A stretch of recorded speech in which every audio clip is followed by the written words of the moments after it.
SSC পরীক্ষার্থীরা, আজকে আমরা সিবি নিয়ে আলোচনা করব। সিবি কিভাবে লিখতে হবে।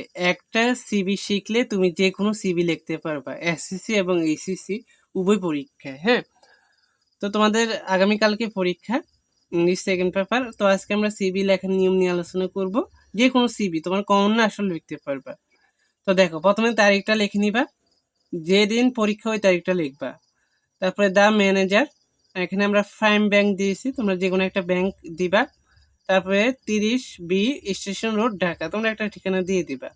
Subject application for the post of, এখানে যে সম্বন্ধে বলবে কোশ্চেনে, যদি বলে কম্পিউটার অপারেটর তাহলে কম্পিউটার অপারেটর দিয়ে দিবা। কোশ্চেনে যে সাবজেক্ট বলবে ওইটা তুমি এখানে দিয়ে দিবা, যে বিষয় লিখতে বলবে। তারপরে sir, in response to your advertisement published in the daily star, এখানে আমরা পত্রিকার নাম দিয়েছি দ্য ডেইলি স্টার। কোশ্চেনে যদি উল্লেখ করে দেয় তাহলে ওই পত্রিকার নামটা এখানে দিবা। অন 20 এপ্রিল, এখানে 2026 আমরা দিয়েছি, তো 20 এপ্রিল দিবা।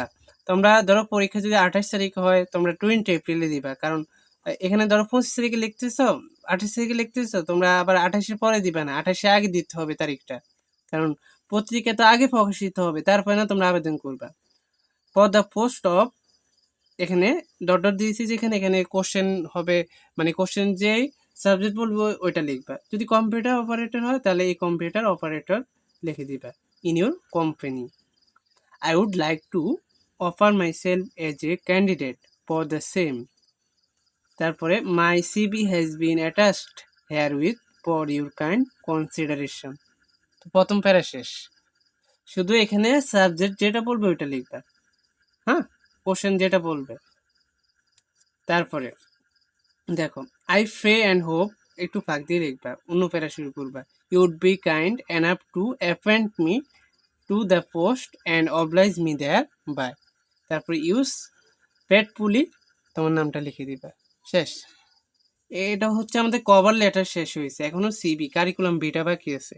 কভার লেটার শেষ হয়েছে, তো তোমার কভার লেটার 1 পেজে লিখবা, আর সিবি মানে কারিকুলাম বিটা 1 পেজে লিখবা, তাই 2 পেজে সুন্দর হবে। হ্যাঁ, তো দেখো, এটা তুমি যে কোনো সিবি লিখতে বললে এইভাবে লিখে দিবা, পুরোপুরি তোমাকে নাম্বার দিয়ে দিবে, 10-এ 10 দিবে, 15 হইলে 15 দিবে। হ্যাঁ, তো আমরা এখন কভার লেটার লিখলাম, এরপর আমরা সিবি লিখবো, দেখবো সিবি কিভাবে লিখতে হয় কারিকুলাম বিটা।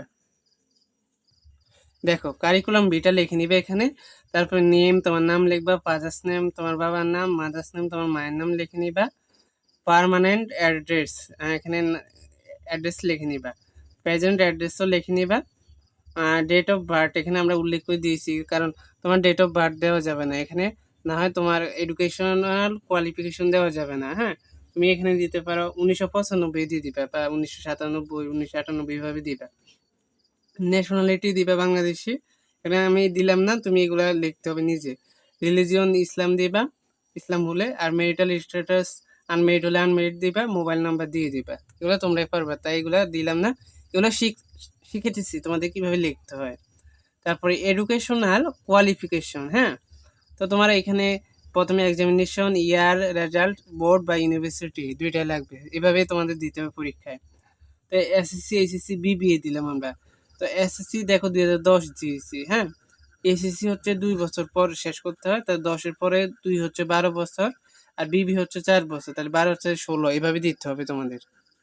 যদি তুমি এখানে 8 দাও তাহলে এখানে দিতে হবে 10, এখানে দিতে হবে 14, এভাবে হিসাব করে দিতে হবে। আর রেজাল্ট এখানে আমরা জিপিএ 5 দিলাম, এসএসসি এইচএসসি জিপিএ 5, বিবিএ দিলাম সিজিপিএ, তখন আর জিপিএ থাকে না, সিজিপিএ 3.50 দিলাম। তো এখানে এসসি দিয়েছি ঢাকা বোর্ড, এইচএসসি হচ্ছে ঢাকা বোর্ড, বিবিএ দিলাম আমরা ঢাকা ইউনিভার্সিটি, তোমরা এইভাবে দিয়ে দিবা। তারপরে experience working about 4 years as a, তুমি দিয়ে দিতে পারো কম্পিউটার অপারেটর, একটা নাম দিয়ে দিবা। সিগনেচার তোমার নাম লিখবা, ডেট লিখে নিবা। এইভাবে যদি তুমি লিখতে পারো 10-এ 10 মার্ক পাবা, ফুল মার্ক পেয়ে যাবা, এখানে নাম্বার কাটার কোনো সুযোগ নেই। আর এগুলা একবারে এক সিরিয়ালে লিখবা, নেম, ফাদার্স নেম, এই যে এক বরাবর কোলন দিয়ে লিখবা। অনেকে নেম দেয় কোলন দেয় এখানে, আবার ফাদার্স নেম কোলন এখানে, এটা করবা না, এক বরাবর থাকবে কোলনগুলা। হ্যাঁ, তো এভাবে সিবি লিখতে পারলে তুমি 15 নম্বর পেয়ে যাবা। আর তোমাদের কোন ধরনের ভিডিও লাগবে অবশ্যই জানাবা। আমরা লেটার লেখার নিয়ম দিয়েছি, সিভি লেখার নিয়ম দিয়েছি, একটা একটা করে সবগুলো দিতেছি। কেমন? ধন্যবাদ সবাইকে। পরবর্তী সাজেশনগুলো পেতে প্রত্যেকে চ্যানেলটি সাবস্ক্রাইব করে রাখবা। আল্লাহ হাফেজ।